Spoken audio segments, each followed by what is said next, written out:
Birahim Seck, coordonnateur général du Forum civil. Avant que même la question ne soit posée, on va y aller directement, la question des 94 milliards.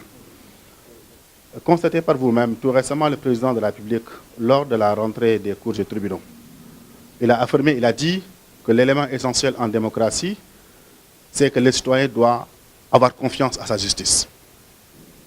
Et nous disons également que l'élément déterminant en démocratie, en état de droit, réside d'abord dans l'indépendance et la non-instrumentalisation de la justice. Si réellement un justiciable quelconque tient des accusations à l'endroit d'un autre justiciable, jusqu'à saisir le procureur de la République, si le procureur de la République ne bouge pas, c'est parce que quelque part, il y a une instrumentalisation de la justice, c'est parce que quelque part, il y a une absence d'indépendance de la justice, c'est parce que quelque part, il y a une volonté de ne pas éclairer les Sénégalais sur les 94 milliards.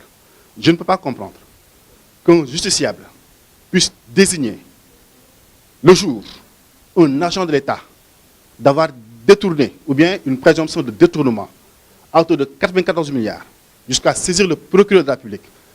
Cette personne ne porte pas l'affaire devant le juge, le procureur ne bouge pas, et aujourd'hui, on veut déplacer le débat entre deux autres justiciables.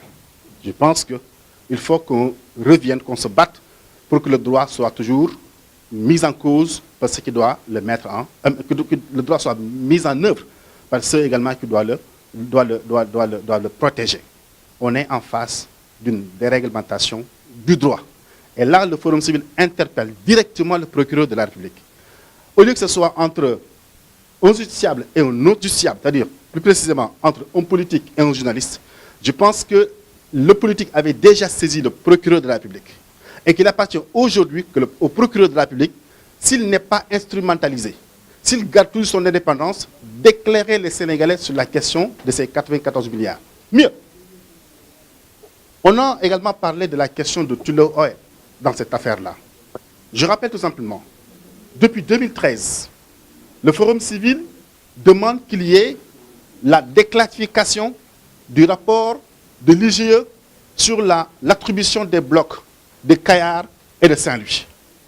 Et vous savez, est-ce que vous savez exactement l'entreprise qui est à l'origine de ce rapport de l'IGE sur l'attribution des blocs de Kayar et de Saint-Louis? Et c'est bien Tullow Oil. Parce que Tullow Oil avait commencé la prospection. Et Petrosen, les agents de Petrosen, les responsables de Petrosen, avaient demandé à Tullow Oil 1,1 million de dollars.